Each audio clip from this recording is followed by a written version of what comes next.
Hello dear students, polynomial chapter हम देख रहे हैं। पिछले 5 पार्ट्स थे, ठीक है। So I hope you are now very well understood what is a polynomial and what is the meaning of polynomial. By the way, अब तक हमने बहुत सारे लेक्चर्स में, मतलब 5 पार्ट्स के अंदर हमने बहुत सारी बातें देखी।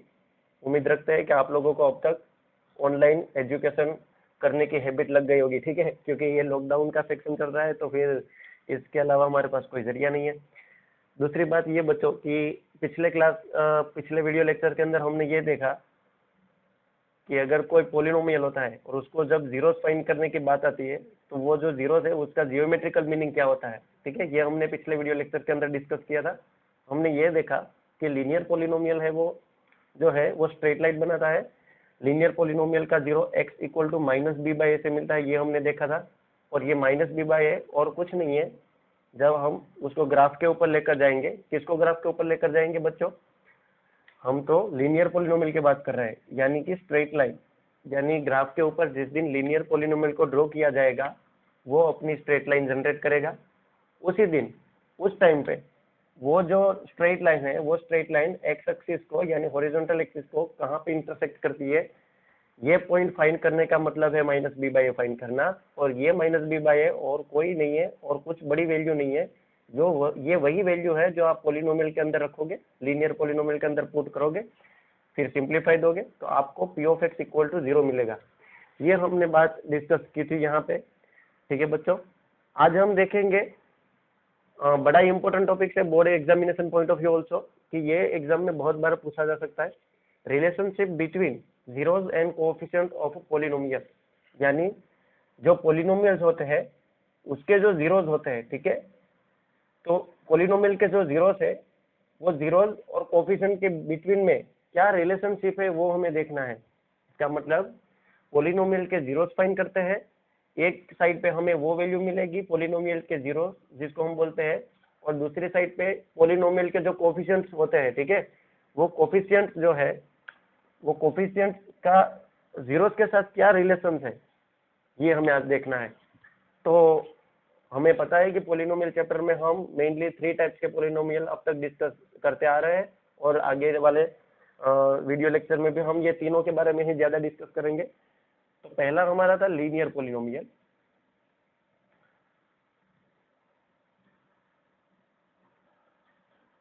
बच्चों, लीनियर पोलिनोमियल में ऐसी बड़ी कोई खास बात है नहीं। हमें पता है linear polynomial P of X equal to a X plus b जैसे फॉर्म में दिखता है, तो वो ये लीनियर है। यहाँ पे ए और b belongs to real number and a should not be equal to 0। Leading coefficient कदापि 0 नहीं होना चाहिए। ये बेसिक कंडीशन जो है लीनियर पोलिनोमियल की, ये तो हम सबको अब तक याद रह गई होगी। अब अगर मैं कहूँ कि इसका zero, how many number of zeros of linear polynomial, तो आप कहेंगे 1 होता है। लीनियर पोलिनोमियल का सिर्फ एक ही 0 होता है, यानी x की सिर्फ एक ही वैल्यू होती है जिसपे पूरा पोलिनोमियल 0 बनेगा। और यही बात ग्राफ चिल्ला चिल्ला कर बोल रहा है कि भाई मेरे अंदर जब आप लीनियर पोलिनोमियल को ड्रॉ करेंगे तो आप लोगों को मैं स्ट्रेट लाइन बना कर दूंगा, यानी आपका जो लीनियर पोलिनोमियल है वो किसी दिन स्ट्रेट लाइन ही जनरेट होगा। और मैंने अभी यहाँ पे जो बोला कि x की आपको एक ही वैल्यू ऐसी मिलेगी जो आप यहाँ पे पुट करेंगे, देन सिंप्लीफाई देंगे तो आपको 0 बनेगा, वो 0 मिलेगा। वही वैल्यू यहाँ पे आप ग्राफिकली दिखा सकते हो कि भाई वो वैल्यू यहाँ पे हो सकती है। यहाँ पे माइनस बी बाई ए होता है एंड देन 0, यानी x की वैल्यू अगर मुझे फाइंड करनी है तो मैं माइनस बी बाई ए से हमारा काम, हमारा जो जीरोस है वो हम निकाल सकते हैं। तो ये तो लीनियर पोलिनोमियल है। अब यहाँ पे अगर x का ये मुझे 0 मिला, यानी ये जो है P of X plus P of X equal to x plus B, ये मेरा क्या था बच्चों? ये मेरा लीनियर पोलिनोमियल था, मतलब पोलिनोमियल तो था। अब ये ब्लैक कलर से मैंने जो लाइन लिखी उसमें देखिए पोलिनोमियल तो था, ठीक है। अब मेरा जो टाइटल है वो क्या है? Relationship between zeros and coefficient, यानी मैं जो जीरोस फाइंड करता हूँ, मैंने 0 फाइंड कर दिया माइनस बी बाई। अब इसका जो रिलेशन है वो कोएफिशिएंट के साथ कैसे बैठता है, तो आप देखिए माइनस बी, मतलब मेरे पोलिनोमियल में माइनस बी कौन था? बी कौन था? बी तो एक कांस्टेंट वैल्यू है। और ए कौन है? ए तो कोएफिशिएंट ऑफ एक्स है। तो क्या मैं ऐसे लिख सकता हूँ कि भाई जिस दिन मुझे लीनियर पोलिनोमियल दिखने को मिले, लीनियर पोलिनोमियल मुझे जिस दिन दिखने को मिले, मैं x equal to minus B by A जो करता हूँ वो और कुछ नहीं है, ये सारी बातें भी करने की जरूरत नहीं है। क्यों? क्योंकि मेरे पास पोलिनोमियल तो है ही, और उसका रिलेशन जो है, मैं रिलेशनशिप दिखा रहा हूँ, relationship between zeros and coefficient. Zeros तो मेरे सामने है, ये रहा minus B by A. Minus B by A को अगर आप ध्यान से देखिए तो आपको एक बात यहाँ पे पता चलेगी बच्चों कि minus multiply by something and here divided by something, is that clear? What is A something bracket? इस ब्रैकेट में मैं क्या रख सकता हूँ? देखिए, आपको माइनस बी बाई ए जो मुझे मिला, ये कैसे मिला आप जानते हैं। अब ये जो माइनस बी बाई है वो मेरे पोलिनोमियल में ही कहीं कहीं बैठा है। देखो माइनस बी, माइनस तो मैंने यहाँ पे रख दिया। B, what is a b? B is nothing but it is a constant value, then we can write down here constant,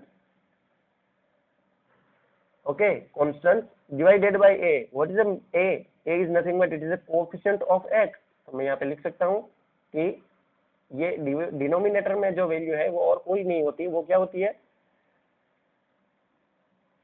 coefficient. Coefficient of किसका बच्चों? एक्स का।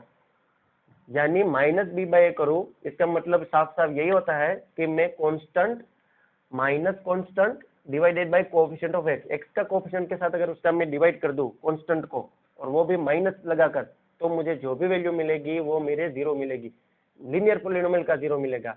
ग्राफिकली मीनिंग ये था, ठीक है। जैसे कि मैं इसके ऊपर एग्जांपल लेता हूँ,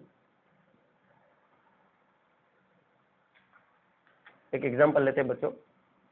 जैसे कि मैं यहाँ पे कह दूं आप लोगों को कि find the relationship between zeros and coefficient of P of X equal to 2x plus 3। हाँ, ये मेरा सिंपल पोलिनोमियल है, लीनियर पोलिनोमियल है। अब लीनियर पोलिनोमियल है, उसका तो एक ही जीरो होता है। अगर एक ही जीरो होता है तो बस बात फिनिश हो गई। मैं यहाँ पे a की वैल्यू निकाल दूंगा 2, b की वैल्यू निकालूंगा 3। Now we know that x equal to what? x equal to minus B by A. Minus B by A करना मतलब माइनस 3/2 करना। क्लियर हुआ? माइनस 3/2 आप फ्रैक्शन में रहने दीजिए, या तो डिनोमिनेटर में जो 2 है वो 3 को डिवाइड करेगा, डेसिमल में आंसर मिलेगा, टर्मिनेटिंग वैल्यू मिलेगी एंड नॉन रिकरिंग वैल्यू मिलेगी, यानी ये रेशनल नंबर है। आई होप आपको इसमें कुछ समझ में नहीं आया होगा, क्योंकि आपने पहला चैप्टर अब तक नहीं पढ़ा।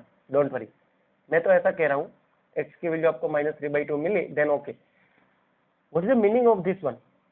minus 3/2. Look, if I getting the x equal to minus 3/2, then we can also write down the minus, then minus 3, then bracket, and 2, then again bracket. Now what is the 3? Look in our question, where is the 3? 3 is here, and what is the particular name of the 3? 3 is nothing but it is a constant value. Then we can write down the constant divided by 2. 2 is what? 2 is nothing but it is a coefficient of x again. Then look here, it is a coefficient of x। Marker का point थोड़ा ठीक है तो आप थोड़ा cooperate करिएगा, ठीक है। Coefficient of X. तो बच्चों ये तो बात हो गई कि मैंने लीनियर पोलिनोमियल के जो जीरोस है उसका रिलेशनशिप, जीरो का रिलेशनशिप उसके कोएफिशिएंट के साथ कुछ इस प्रकार से होता है। अब यहाँ पे लीनियर पोलिनोमियल के एग्जाम्पल तो बहुत कम आते हैं बोर्ड के एग्जाम में, सबसे ज्यादा तो क्वाड्रेटिक पोलिनोमियल के एग्जाम्पल आते हैं। अच्छा, इसके मैं एक और बात आपको बता दूं कि ये माइनस 3/2 जो मिला मुझे, जो मिला उसका ग्राफिकल मीनिंग अगर मुझे आपको बताना हो तो मैं कैसे बताऊंगा आपको, या तो आपको कोई टीचर को बताना हो तो आप कैसे बताएंगे?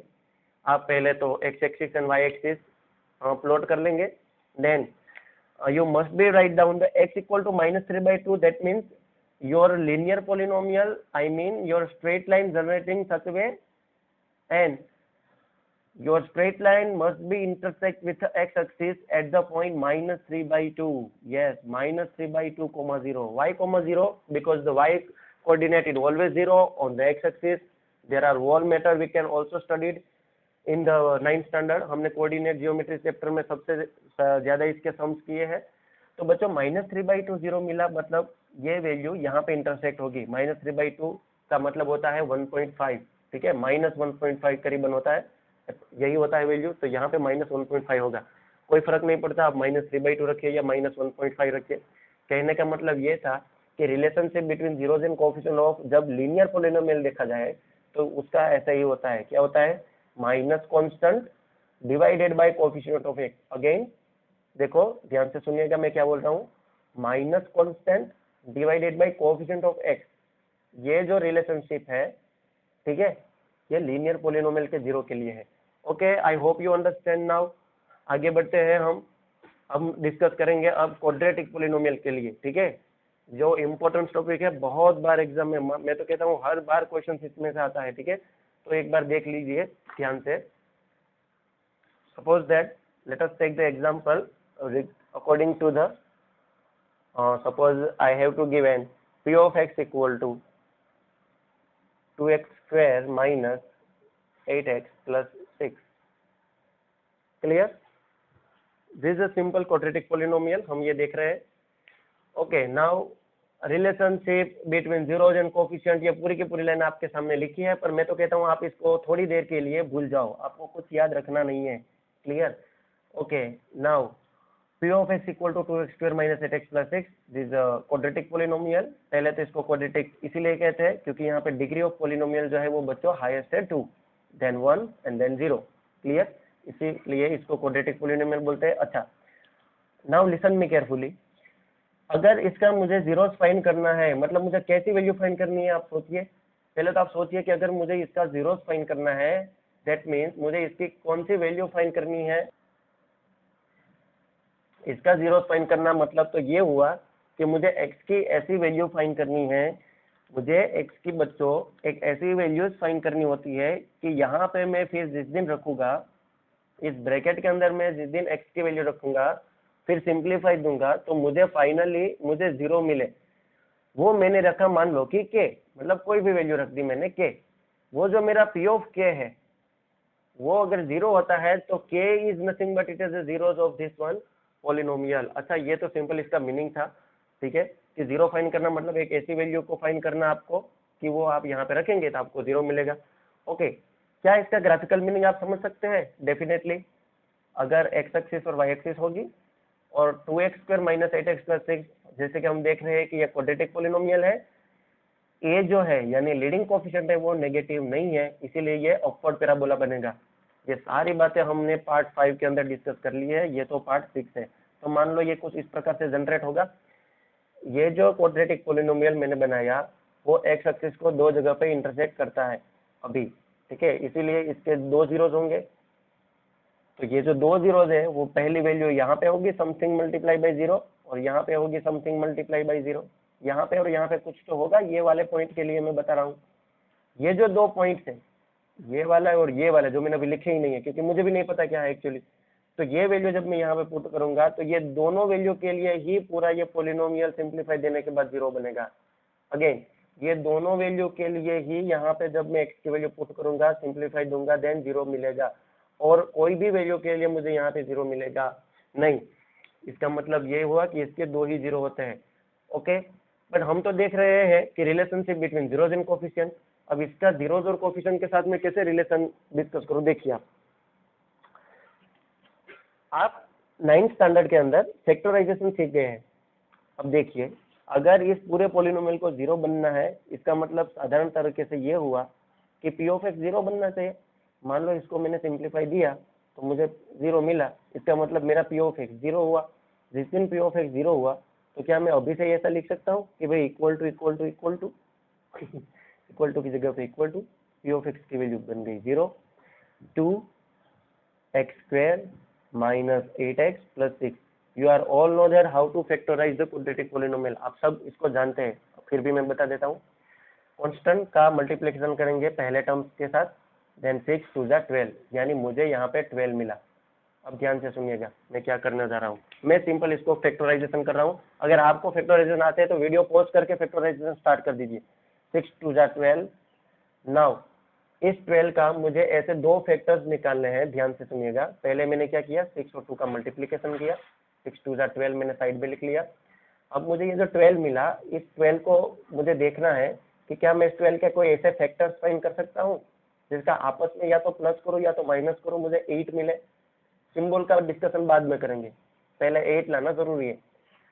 आप कहेंगे हाँ सर, 4 3 जा 12 होता है, फिर 6 2 जा भी 12 होता है, फिर 12 1 जा भी 12 होता है, ठीक है, ये बहुत सारे जो उसके फैक्टर्स है वो 12 ही बनाते हैं। अब आप यहाँ पे देखिए, आपने 4 और 3 12 बनाता है, दैट्स ओके, बट क्या 4 और 3 के बीच में क्या मैं प्लस और माइनस वाला प्रोसेस करने के बाद 8 ला सकता हूँ? देखिए 4 5 6 7, यानी जिस दिन मैं प्लस करता हूँ तो मुझे 7 मिलता है, 4 में से 3 की कमी करूँ तो 1 मिलेगा। Again here when I add the value of 6 and 2, 6 plus 2 getting 6, 7 and 8. Yes, when I try to add the 6 and 2, we getting 8. Then minus करूँ तो 4, पर मुझे तो 8 चाहिए, यहाँ से मिल गया। तो ये मेरा कोई काम का नहीं है, ये भी कोई काम का नहीं है, क्योंकि 12 plus 1 getting 13 and 12 minus 1 getting 11। मुझे तो 8 चाहिए था। ये और ये दोनों मेंबर मेरे कोई काम के नहीं है। I want to use the 6 and 2, why? Because of 6 plus 2 getting 8. Also 6 and 2 is nothing but when we try to multiply both sides, we getting the 12 again. Okay, 12 again. That means 6 and 2 is my necessary part for splitting the middle term. Then let us start. Middle term को split करने का ये 6 और 2 बहुत बढ़िया रास्ता है। अब कैसे स्प्लिट करिए, देखिए 2x² मैंने रख दिया, मैंने 2x² रख दिया।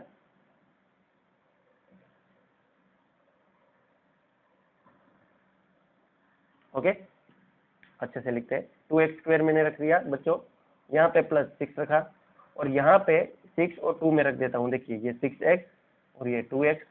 अब मुझे तो 8 लाना है, और वो भी कैसा 8 बच्चों? नेगेटिव 8 लाना है। तो मैं बोथ साइड नेगेटिव करूंगा, क्योंकि नेगेटिव नेगेटिव पॉजिटिव, 6 7 8 बड़े नंबर की सिंबल अप्लाई होती है, 6 लार्जेस्ट है, देन माइनस।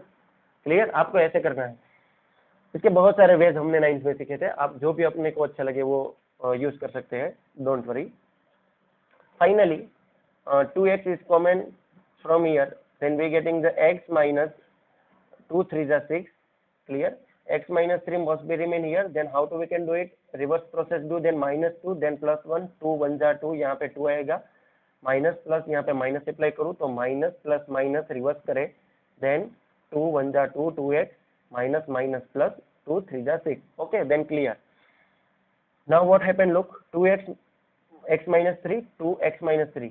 अब ये टर्म्स और ये दोनों टर्म्स में से x minus 3 दोनों में बैठे हैं। देखिए, तो x minus 3 को मैं बाहर निकाल देता हूँ। तो मैंने जिस दिन x minus 3 को बाहर निकाला बच्चों, मेरे पास रिमेनिंग वैल्यू कौन सी बची? 2x minus 2 equal to 0। Okay, और ज्यादा मैं देखूं तो यहाँ पे देखिए, ओके कैमरा को नीचे लेना पड़ेगा। अब यहाँ पे देखिए बच्चों, इसको मैं ऐसे लिख सकता हूँ बच्चों कि x minus 3, ये दोनों में से 2 बाहर निकला, देन यहाँ पे कौन? x minus 1। तो टोटल इसके x minus 3, 2 और x minus 1 मुझे मिला। अब आप यहाँ पे देखिए, फैक्टराइजेशन ही मैं कर रहा हूँ और कोई बड़ी बात मैंने नहीं की, ये आप भी कर सकते हैं। इसका मतलब ये हुआ कि 0 equal to 2 x minus 3 x minus 1। ये 1 2 और 3, ये 3 के 3 टर्म्स मल्टीप्लीकेशन में, देखिए ये तीनों के तीनों टर्म्स मल्टीप्लीकेशन में। उसका मतलब ये हुआ कि ये अगर डिनोमिनेटर में जाएगा तो ये दो टर्म्स भी 0 होंगे। अब मैं कहना ये चाहता हूं कि अगर 0 equal to 5 multiply by 4 multiply by 3 है, ठीक है, इसका मतलब क्या हुआ कि कोई एक मेंबर 0 है। अगर मैं यहाँ पे 0 रख दूं तो 4 5 जा 20, पर 20 मल्टीप्लाई बाई 0 होगा तो भी 0 मिलेगा। अगर यहाँ पे 3 का 3 रहेगा, अगर यहाँ पे 3 का 3 है तो 4 को 0 बनना पड़ेगा, क्योंकि इक्वेशन को इक्वेटिंग कराने के लिए 3 टर्म में से कोई एक टर्म को तो 0 बनना जरूरी है बच्चों। अब वो कौन सा 0 होगा वो हम प्रॉपरली नहीं कह सकते। इसका मतलब ये हुआ या तो 2 इक्वल टू 0 होगा, या तो 2 इक्वल टू 0 होगा, अन्यथा x माइनस 3 इक्वल टू 0 होगा, अन्यथा x माइनस 1 इक्वल टू 0 होगा। 2 इक्वल टू 0, ये मैथमेटिक्स में ऐसी बातें नहीं होती। 2 इक्वल टू 0 ये कोई बात ही नहीं हुई। देखो 2 equal to 0 that's totally meaningless. Okay, so we can directly apply our mind in this two equation. Then let us take the x minus 3 equal to 0, that means x equal to what? 3, या तो x equal to 1। ठीक है, तो देखिए मुझे दो value ऐसी मिली, 3 और 1। इसका मतलब इस पोलिनोमियल के 0 कितने हैं? 2 है, 1 एंड 3। यानी जिस दिन मैं यहाँ पे 1 पुट करूंगा मुझे 0 मिलेगा, 3 पुट करूंगा मुझे 0 मिलेगा। ओके, चेक करके देख लेते बच्चों। 2 1 का स्क्वायर 8 1 प्लस 6, मैंने पहले 1 का ट्राई किया यहाँ पे, तो क्या होगा देखिए 2, 1 का 1 माइनस 8 प्लस 6, 2 1 जा 2 minus 8 plus 6 6 7 8 minus 2 is getting minus 2 plus 2 minus 2 getting 0।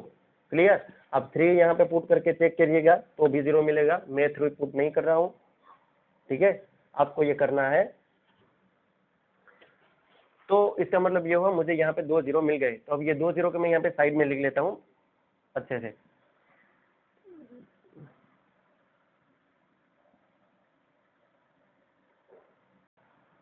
ठीक है बच्चों,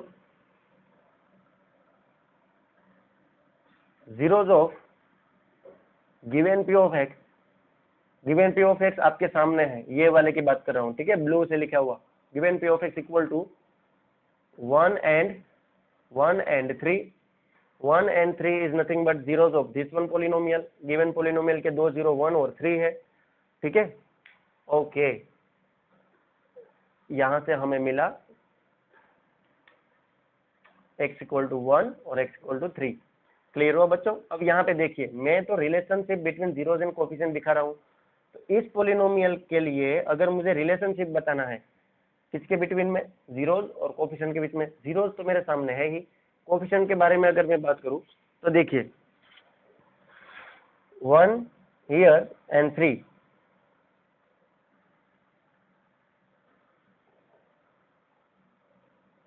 पहले इसमें से मैं एबीसी निकाल दूं, ए की वैल्यू हुई 2, बी की वैल्यू हुई -8 and C equal to 6। Clear बच्चों, हाँ, C equal to 6, done. Now let, अगर मुझे रिलेशनशिप बताना है तो पहले मैं 1 और 3 का सम करूं, तो मैं क्या कर रहा हूं, अभी सम ऑफ 0 कर रहा हूं, ठीक है, सम ऑफ जीरो। देखिए 0 का मैं सम कर रहा हूं तो 3 + 1 कितना मिलेगा,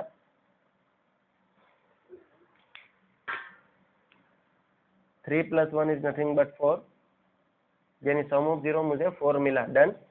अब आप यहाँ पे देखिए, मैं ए बी और सी का यूज करके क्या 4 ला सकता हूँ, ये ए बी सी मैंने कहाँ से टेक किए थे, यहाँ से टेक किए थे।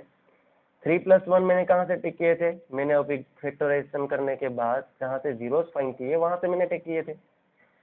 दैट मीन्स यस 4 आ सकता है। देखो 8 डिवाइडेड बाई मैं 2 करूँ, 8, देखिए 8 डिवाइडेड बाई मैं 2 करूँ तो 4 मिलेगा, पर यहाँ पे तो -8 है तो मुझे -8 रखना पड़ेगा। अब -8 डिवाइडेड बाई 2 करूँ तो मुझे -4 मिलेगा, मुझे तो पॉजिटिव 4 लाना है। तो मैं क्या करता हूँ बच्चों, इसको ब्रैकेट करने के बाद एक और माइनस लगा देता हूँ, तो एक्चुअली ये ऐसे बना -8 डिवाइडेड बाई 2, तो भी 4 ही मिला। देखो माइनस माइनस प्लस और 2 4 जा 8, यानी ये यहाँ पे कट के बाद 4 मिलेगा। -8 क्यों रखा, अगेन देख लीजिए, क्योंकि बी की वैल्यू मेरी -8 थी, सिर्फ -8 रखने से मुझे -4 मिलता, ये मुझे तो +4 चाहिए था, तो एक माइनस मैंने हमारे हिसाब से लगा दिया। अब देखिए ये क्या बन गया, ये कुछ इस प्रकार से बना, देखिए माइनस का माइनस, -8 कौन था, बी था, ये -8 जो है वो कौन था, ये तो बी था, और ये बी कहाँ से आया था, यहाँ से आया था। इसको हम क्या बोलते थे बच्चों, कोएफिशिएंट ऑफ एक्स। तो क्या मैं से यहाँ पे लिख सकता हूँ कि coefficient of x, coefficient of x, ठीक है, हाँ, coefficient of x divided by 2। What is 2, 2 is nothing but A, और ए कहाँ से लिया था हमने, यहाँ से लिया था, और इसका नेम क्या था, it is coefficient of X square. तो हम यहाँ पे लिखेंगे कोएफिशिएंट ऑफ एक्स स्क्वायर। तो कहने का मतलब ये है कि जब सम ऑफ 0 मुझे करना है, सम ऑफ जीरोस करना है, कौन से पोलिनोमियल के लिए, क्वाड्रेटिक पोलिनोमियल के लिए सम ऑफ जीरोस क्या होता है, minus coefficient of x divided bye coefficient of X square. आपको ये ऑलवेज याद रखना है। समझ में आया कैसे मैंने किया। चलो एक और एग्जांपल लेते हैं क्वाड्रेटिक पोलिनोमियल के ऊपर। अगेन 3x² + 5x - 2, सपोज ये मेरा पोलिनोमियल है, ठीक है, मान लो कि मैंने यहाँ पे P of X equal to कर दिया कि ये मेरा पोलिनोमियल है, तो इसके मुझे जीरोस फाइंड करने हैं, तो मैं पहले 3 2 जा 6 करूंगा। अब 6 के मुझे दो फैक्टर्स फाइंड करने हैं जो 5 बना दे, तो वो 3 2 जा 6 ही है, क्योंकि 3 2 5 बनेगा। ठीक है, मैं जल्दी जल्दी अब करूंगा। प्लस 3x, ठीक है, प्लस 2x माइनस 2, यहाँ पे माइनस नहीं रख सकता, अगर माइनस रख दिया तो 3 में से -2 जाएगा निकल, मतलब सब्ट्रैक्ट होगा, तो बच्चों x ही मिलेगा। हमें तो 5 लाना था।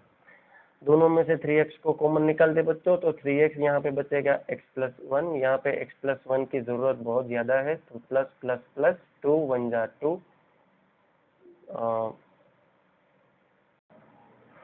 2 माइनस, सॉरी मिस्टेक हो गई,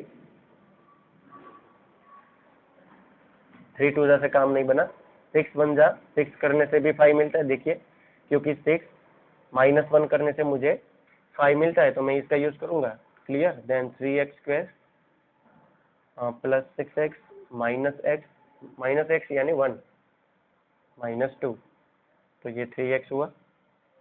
यहाँ पे x+2 बचेगा, क्योंकि 3 2 जा 6, okay. x+2 must be remain here, reverse process चलाएंगे, minus plus minus 1 1 1 minus plus minus 1 2 जा 2, ओके हो गया। तो यहाँ पे 3x -1 होगा, यहाँ पे बच्चों x+2 बनेगा, इक्वल टू में 0 लेकर चलूंगा, तो या तो 3x -1 इक्वल टू 0 होगा, या तो फिर x+2 इक्वल टू 0 बनेगा। तो यहाँ पे 3x इक्वल टू 1 मिलेगा, तो x की वैल्यू आपको मिलेगी 1/3, या तो फिर यहाँ पे x की वैल्यू -2 मिलेगी।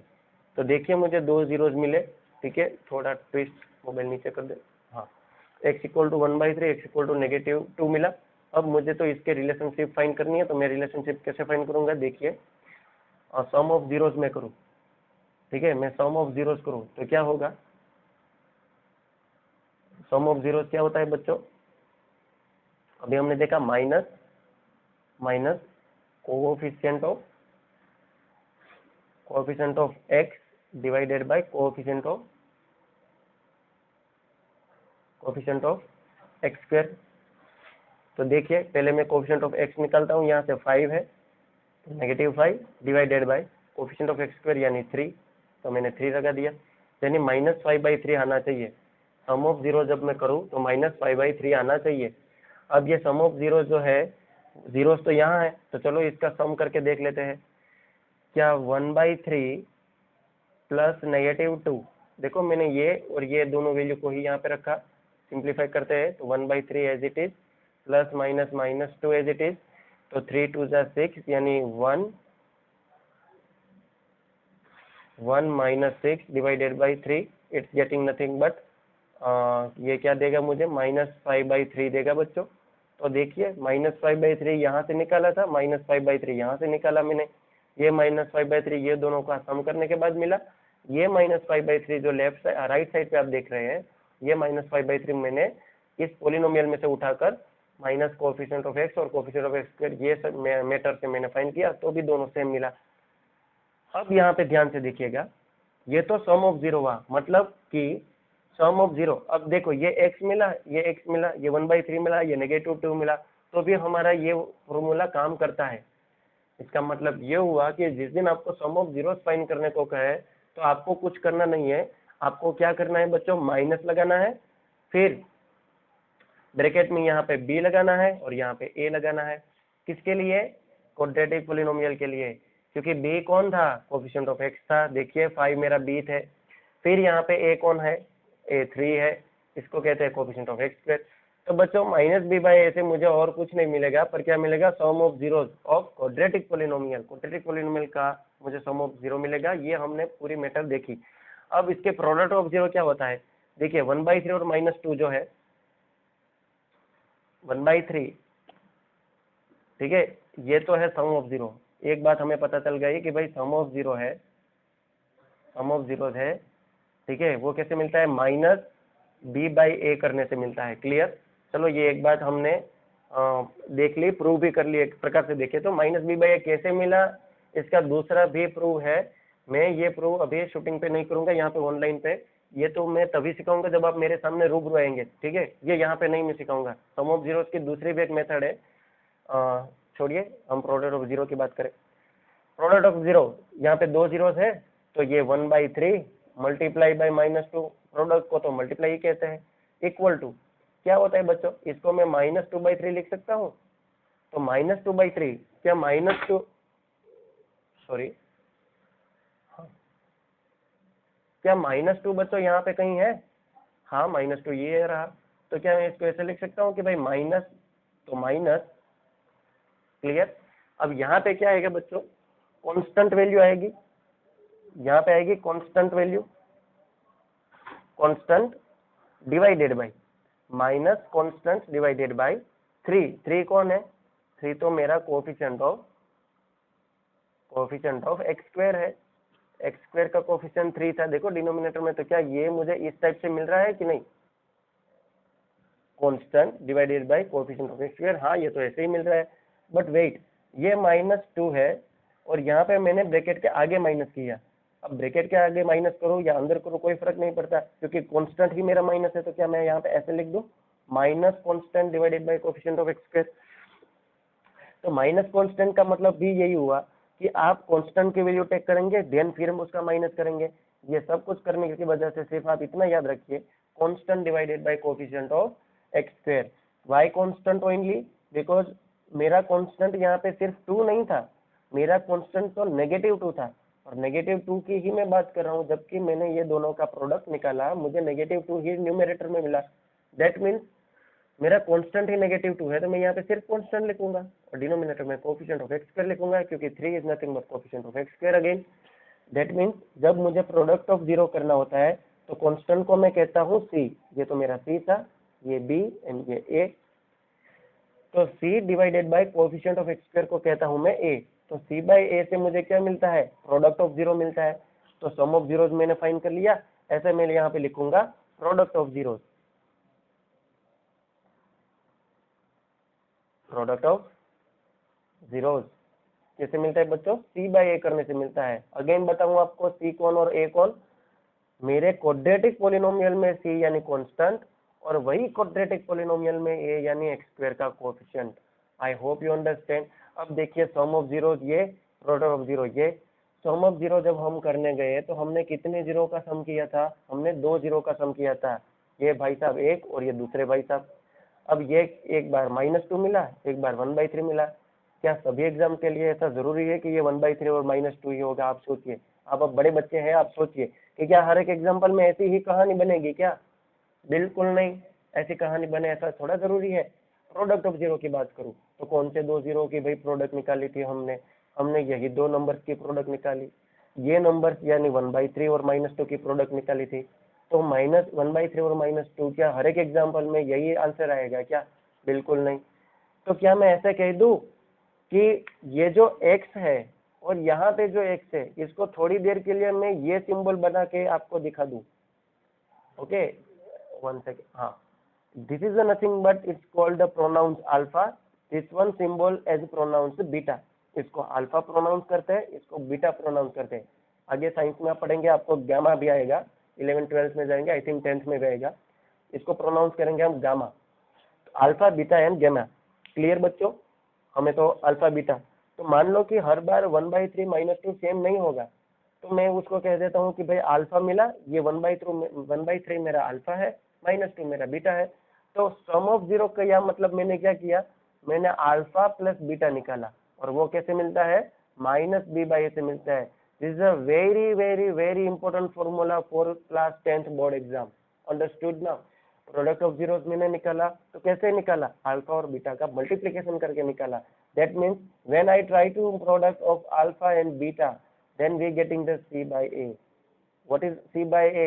C is nothing but it is a constant value from quadratic polynomial, and a is nothing but it is a constant value from a is nothing but coefficient of x square of quadratic polynomial. तो बच्चों, आपको मेरी इतनी टक टक सुनने के बाद बस इतना ही याद रखना है कि जिस दिन आप लोगों को क्वाड्रेटिक पोलिनोमियल दिया जाए तो आप लोगों को उसके सम ऑफ जीरो जो है अल्फा प्लस बीटा, वो -b/a से मिलेगा, और उसकी जो प्रोडक्ट ऑफ जीरोज है वो c/a से मिलेगा। Understood now? ऐसे ही हम क्यूबिक पोलिनोमियल के लिए भी प्रूव कर सकते हैं। क्यूबिक पोलिनोमियल की बात कर देते हैं। ये बच्चों आप लोगों को 1 2 3 4 ये 4 थिंग्स आपको नोटबुक में नोट करनी होगी। अभी से अभी वीडियो पोस्ट करके नोट कर लीजिए, ठीक है। ओके, देखिए बच्चों, क्यूबिक पोलिनोमियल का मैं रिलेशनशिप आपको दिखाऊं जीरोज और कोफिशिएंट के बीच में, उससे पहले एक एग्जांपल टेक कर लेते हैं अगेन, क्योंकि quadratic polynomial very important, 10th standard में बहुत इंपॉर्टेंट है, बोर्ड के एग्जाम में कोई रिस्क नहीं ले सकते हम, ठीक है। तो चलो एक एग्जांपल करते हैं। एग्जांपल है आपका 30 पेज नंबर के ऊपर एनसीईआरटी में, जैसे आप देख रहे हो वहाँ पे आपके पास, उम्मीद रखता हूँ कि टेक्स्ट बुक ओपन होगी, वहाँ पे आप अपने मैथमेटिक्स में 30 पेज नंबर निकालो, 30 पेज नंबर पे एग्जांपल नंबर 2 है। क्या कहा है उसमें, देखिए, find the zeros of quadratic polynomial. आपको क्वाड्रेटिक पोलिनोमियल दिया है, P of X equal to क्या दिया है बच्चों, X square plus 7x plus 10, okay, and verify the relationship between the zeros and coefficients. देखा, यही बात आ गई, verify the relationship between zeros and coefficients. Verify करना मतलब क्या, मान लीजिए मेरे पास कोई वॉच है टाइटन की, आपके पास भी कोई वॉच है, ठीक है, और वो भी सेम कंपनी की है, इसका मतलब हम दोनों के पास, हमारे पास दोनों के पास सेम घड़ी है, ठीक है, ये हमने वेरीफाई किया। तो क्या इसके जीरोज और कोएफिशिएंट का जो रिलेशन है वो सेम है, हमें वेरीफाई करना है। चलो करते हैं। X square plus 7x plus 10, पहले तो मुझे इसके जीरोज फाइंड करने होंगे। मैं कैसे निकालूंगा, P of X equal to, या तो मैं तो ये मैंने इसको जीरो सपोज कर लिया, जीरो इक्वल टू क्या, X square 7x 10, 5 2 10, then we can write down the X square plus 5x plus 2x minus plus 10। अब तो आप बड़े बच्चे हो गए, आपको पता होगा ये मैंने क्या किया। मैंने 5 2 10 कर दिया, क्योंकि 10 1 10, 10 को साइड में लिया, 10 के दो फैक्टर्स निकाले, मैंने ऐसे ही फैक्टर उठा लिए जो मुझे 7 बनाने के लिए हेल्प करें। ओके, यहाँ से x को कॉमन निकालूं तो यहाँ पे बचेगा x प्लस 5, यहाँ पे x प्लस 5 होना बहुत जरूरी है, मैंने रख दिया x प्लस 5 ऐसे आंखों बंद करके। फिर plus 2 2 then 2 2 5 10 plus plus plus, बोल रहे चलो ये तो हो गया। देन 0, यहाँ पे होगा x प्लस 2, यहाँ पे होगा x प्लस 5। कैसे होगा आपको पता है। अब ये तो दो तरीके से भाषा में बात करेगा, या तो x प्लस 2 इक्वल टू 0 होगा, या तो x, और या तो x प्लस 5 इक्वल टू 0 बनेगा। तो यहाँ पे से आपको x की वैल्यू -2 मिलेगी, या तो यहाँ से आपको x की वैल्यू -5 मिलेगी। चलिए, दो जीरो आपके सामने मिल गए। अब मैं जो आपको बताने जा रहा हूँ वो एग्जामिनेशन पॉइंट ऑफ व्यू पे इम्पोर्टेंट नहीं है, इतना इम्पोर्टेंट नहीं है, पर मैं आपके पास थोड़ा दिमाग चलवाने का काम करूंगा। देखिए, जिस दिन मैंने इस पोलिनोमियल को इसके अंदर ले गया, ठीक है, जिस दिन मैंने इस पोलिनोमियल को ग्राफ के अंदर ड्रॉ किया, तो मुझे, ठीक है, आई हैव 4 ऑप्शन। लुक, मैं आपको 4 ऑप्शन दे रहा हूँ, आपको सिलेक्ट करके कहना है, ठीक है, कि कौन से टाइप का ये ग्राफ बनेगा। जीरोस को देखकर आपको चूज करना है, ठीक है। Now let us start this one graph for option A, then this one for option B. Clear, या तो मैं कहूँ कि this one for option C, option A B, या फिर मैं कहूँ आप लोगों को कि ये है ऑप्शन डी। चलो, इनमें से कौन सा ऑप्शन राइट होगा इस पोलिनोमियल के लिए, ए बी सी डी। ये एग्जामिनेशन पॉइंट ऑफ व्यू पे इंपॉर्टेंट भी है वैसे देखा जाए तो, पर आपको मैं कुछ समझाना चाहता हूँ। देखिए, एक्स की वैल्यू -2 मिली, एक्स की वैल्यू -5 मिली, तो क्या ये ऑप्शन राइट है, ये करेक्ट है, ये करेक्ट है, या ये करेक्ट है। चलो सोचो। चलो मैं अब आंसर बताता चाहूँ, आप लोगों ने सोच लिया होगा, ठीक है, क्योंकि आप मेरे सामने लाइव नहीं है। अगर लाइव होते तो बहुत मजा आता। यहाँ पे बच्चों राइट ऑप्शन है D. D is a correct answer. Why correct answer, because ये जो पोलिनोमियल है वो एक्स एक्सिस पे दोनों जगह पे कट किया, दोनों जगह पे, यानी -2 -5, यहाँ पे -2 होगा, यहाँ पे -5 होगा। ये नहीं हो सकता क्योंकि ये पॉजिटिव की बात कर रहा है, ये नेगेटिव की बात कर रहा है, ठीक है। ये दोनों पॉजिटिव की बात कर रहे हैं, हमारे तो दोनों नेगेटिव मिले। यहाँ पे देखिए तो ये तो एक ही पॉइंट की बात कर रहा है, चिल्ला कर कह रहा है कि भाई 0 0 0 0, ठीक है, ओरिजिन पे 0 0 होता है, मतलब हमारा ऑप्शन डी करेक्ट है, ठीक है। अच्छा, ये तो एक प्रकार की आप लोगों को समझ आ गई होगी, ग्राफिकल मीनिंग था, ठीक है। हाँ, हम हमारे क्वेश्चन पे वापस आ जाते हैं।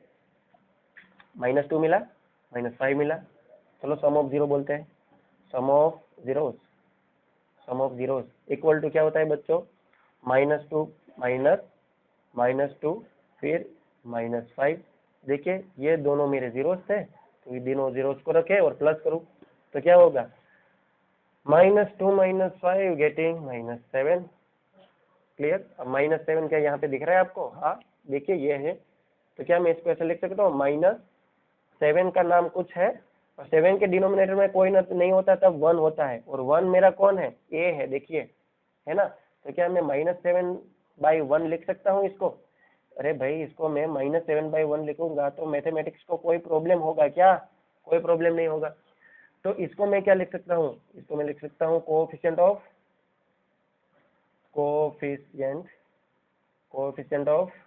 x divided by 1 is what, it is nothing but constant value. तो ये मेरा कांस्टेंट वैल्यू हो गया, ठीक है। ये तो है मेरा कांस्टेंट वैल्यू, आप लिखिए कांस्टेंट टर्म, ये कांस्टेंट टर्म है।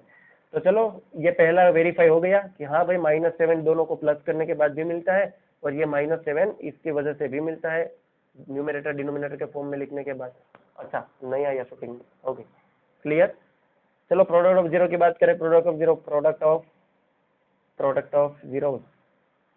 ऑफ जीरो क्या होता है बच्चों, -5 मल्टीप्लाई बाय -2 इट्स गेटिंग +10।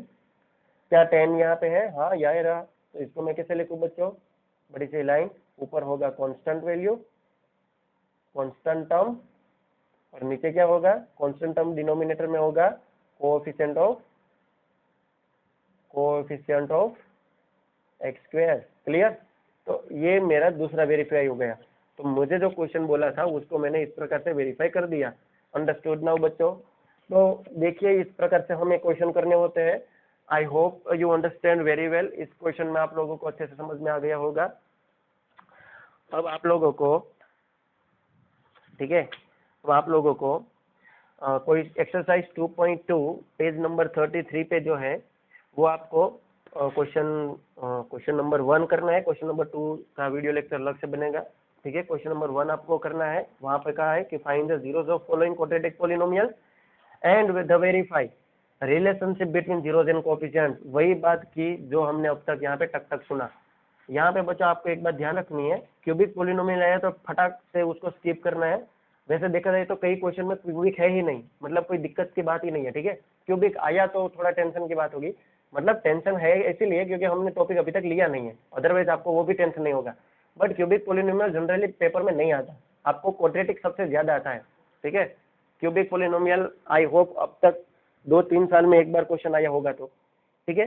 तो अब तक हमने क्या सीखा, चलो रिकैप कर लेते हैं जल्दी से, फिर वीडियो लेक्चर फिनिश करते हैं। हमने क्या देखा बच्चों कि अगर लीनियर पॉलिनोमियल होगा, तो लीनियर पॉलिनोमियल जो है p of x equal to x plus B, ये टाइप का जो पॉलिनोमियल होगा, ओके, हाँ, linear polynomial x plus B के फॉर्म में होगा, तो उसका जो जीरो है उसका sum of zero, product of zero, कोई बात करने की होती नहीं है, सिर्फ उसके जीरो चुपचाप मिल जाता है -b/a करने से। एक ये मैटर हमें याद रखनी है। और दूसरी कि भाई अगर क्वाड्रेटिक पॉलिनोमियल आया, कैसा क्वाड्रेटिक पॉलिनोमियल आया, तो क्वाड्रेटिक पॉलिनोमियल के जीरो कितने होते हैं, सोचिए। क्वाड्रेटिक पॉलिनोमियल के 2 जीरो होते हैं, जैसे कि यहाँ पे 1 जीरो था लीनियर का, क्योंकि एक ही जगह पे इंटरसेक्ट करेगा, सिंपल बात है। क्वाड्रेटिक पॉलिनोमियल के 2 जीरोस होते हैं, that means the p of x equal to x square plus bx plus c। अगर इस फॉर्म में आएगा तो यहाँ पे आपको 2 मैटर याद रखनी होगी, क्योंकि इसके 2 जीरोस है। और सपोज करो कि वो zeros let the alpha and beta is, sorry b लिख लिया, alpha and beta is zeros of quadratic polynomial. मैं शॉर्ट में लिख रहा हूँ, अल्फा और बीटा मान लो कि इसके 2 जीरो होते हैं, और वो कौन से है, अल्फा और बीटा है। तो फिर इसका जो रिलेशनशिप है जीरो और कोएफिशिएंट के बीच में, वो कैसा होता है, सम ऑफ जीरोस। मैं क्या बोला, सम ऑफ जीरो, यानी कि अल्फा और बीटा का सम कितना होता है, ऑलवेज -b/a, -b/a। b यानी कौन बच्चों, कोएफिशिएंट ऑफ x, a यानी कौन, कोएफिशिएंट ऑफ x स्क्वायर। और इसका प्रोडक्ट ऑफ जीरो जिसको हम अल्फा इंटू बीटा कहते हैं वो कितना होता है बच्चों, c/a होता है, यानी constant term divided by coefficient of X square. ये दो मेथड्स आपको याद रखनी है, किसके लिए, क्वाड्रेटिक पॉलिनोमियल के लिए। और लीनियर पॉलिनोमियल का तो ये आपको सिंपल याद ही है, 9th क्लास तक करते आए थे। ठीक है बच्चों, क्यूबिक पॉलिनोमियल का होता है, उसके 3 जीरो होते हैं, तो प्रोडक्ट ऑफ जीरो होगा, सम ऑफ जीरो होगा, सम एंड प्रोडक्ट विद 2 जीरोस होगा। तो वो बातें हम बाद में देखेंगे इसके नेक्स्ट वीडियो लेक्चर में। और क्वेश्चन नंबर 2 कैसे हैंडल करना है वो भी हम देखेंगे। इतने वीडियो लेक्चर देखने के बाद now you are all able to solve the exercise 2.2 the first question. मुझे जल्दी से हमारे ग्रुप में आप सब बच्चों की नोटबुक 1, ठीक है, मैं नोटबुक 1 की बात कर रहा हूँ, मुझे 2 नोटबुक्स बनवानी है आपके पास। पहली नोटबुक जिसमें सारे के सारे एनसीईआरटी के एक्सरसाइज के सम सॉल्व किए हुए होंगे, और दूसरी नोटबुक आप वैसी बनाओगे जिसमें बच्चों हमारे स्कूल से जो मटेरियल प्रोवाइड होता है, इंपॉर्टेंट मटेरियल प्रोवाइड होता है, मैं मेरे हिसाब से जो निकाल कर आपको मटेरियल प्रोवाइड करवाता हूँ, उसका सॉल्यूशन आपको दूसरी नोटबुक में लिखना है। वो हम स्कूल जब स्टार्ट होगी तब करेंगे, अभी हमें नोटबुक 1 के ऊपर ही फोकस करना है। Then start the exercise 2.2 the first one question. Okay, तब तक अपना ख्याल रखिएगा, बाय बाय।